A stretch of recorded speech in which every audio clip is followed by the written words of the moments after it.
मित्रांनो नमस्कार. अशी म्हण आहे की असेल हरी तर देईल खाटल्यावरी. म्हणजे बसल्या जागी अनेकदा तुम्हाला काहीतरी मिळतं आणि मग तुम्हाला असं वाटतं की नाही, परमेश्वराने आपल्याला ते दिलेलं आहे.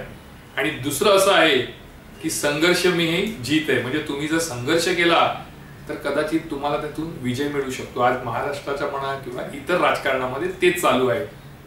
आजचं राजकारण बघाल तर जर असेल मतदार तर देईल भरभरून, आणि दुसरीकडे तुमच्यामध्ये जर संघर्ष करण्याचा किंवा मेहनत घेण्याची जर सवय असेल तर यश हे तुमच्यापर्यंत येतं. नमस्कार, मी अमित जोशी. बंदा आहे बिंदास आहे वृत्त दिनांच्या माध्यमातून आज बुधवार गोरेगावचा विषय पुन्हा एकदा घेऊन आलोय. महानगरपालिकेच्या निवडणुका एक जेमतेम 3.5 महिन्यावर येऊन ठेपल्या आहेत. त्यामुळे सर्वच राजकीय पक्ष कामाला लागले आहेत. आज गोरेगावची स्थिती पाहाल तर प्रत्येक पक्ष आपापल्या परीने पक्ष वाढवतोय, कामं दाखवतोय. मग ठाकरे गट असू दे, भाजप असू दे, शिंदेची शिवसेना असू दे, मनसे असू दे, रिपाई आठवले गट असू दे, अजितदादांची राष्ट्रवादी असू दे किंवा शरद पवारांची राष्ट्रवादी असू दे किंवा काँग्रेस असू दे, सर्वच पक्ष आपापल्या परीने.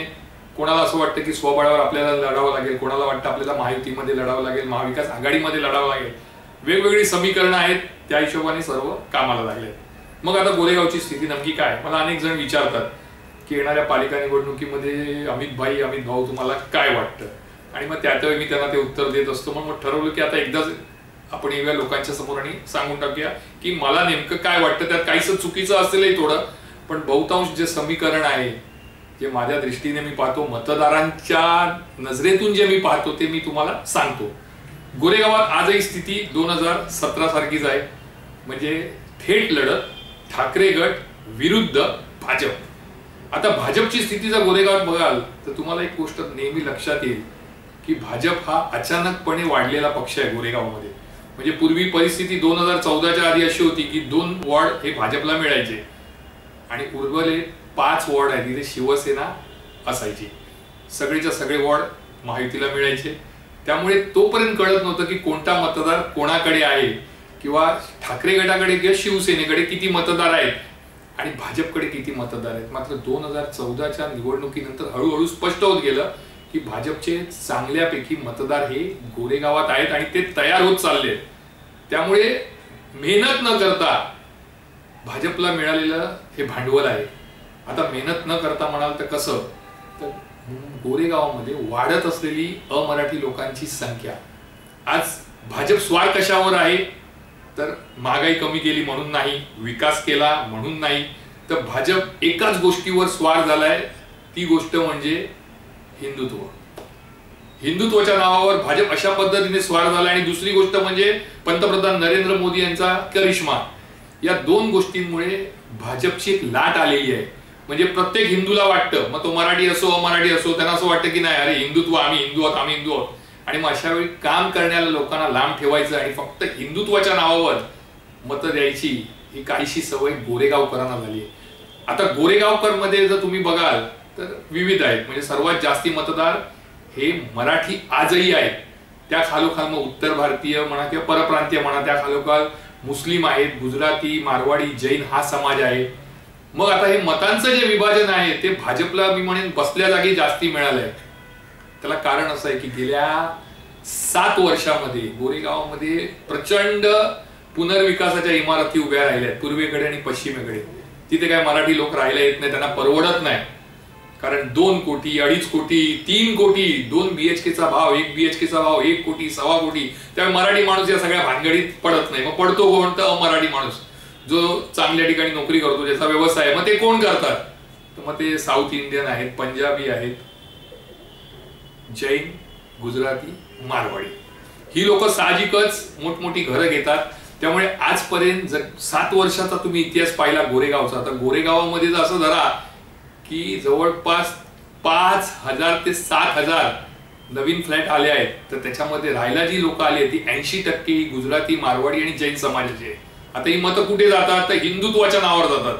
मग ती जातात कोणाला? तर भाजपला जातात. म्हणजे भाजपला मेहनत न करता बसल्या जागी हे सर्व मतदार मिळालेले आहेत.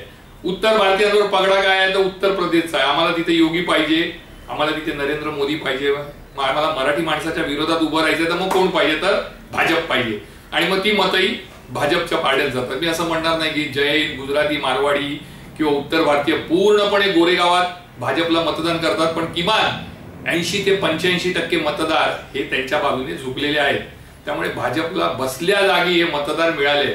भाजपची यांच्या बाबतीत मेहनत काय आहे तर भाजपच्या हे लक्षात आलंय की सोसायटीची लोक आहेत त्यांना खुश कसं करायचं याची नाडी पकडलेली आहे भाजपने. मग भाजप काय करणार, कचऱ्याचे डबे, ओला आणि सुका टाकण्यासाठी डबे दिले, बसण्यासाठी बाकडे दिले, त्यांच्यासाठी एखादा आधार कार्डचं असू दे किंवा हेल्थ क्लब असू दे, त्यांच्यासाठी एखादं शिबिर भरवायचं त्यांच्या सोसायटीमध्ये, या सगळ्या गोष्टी भाजप करते. त्यामुळे हे मतदार भाजपकडे जातात.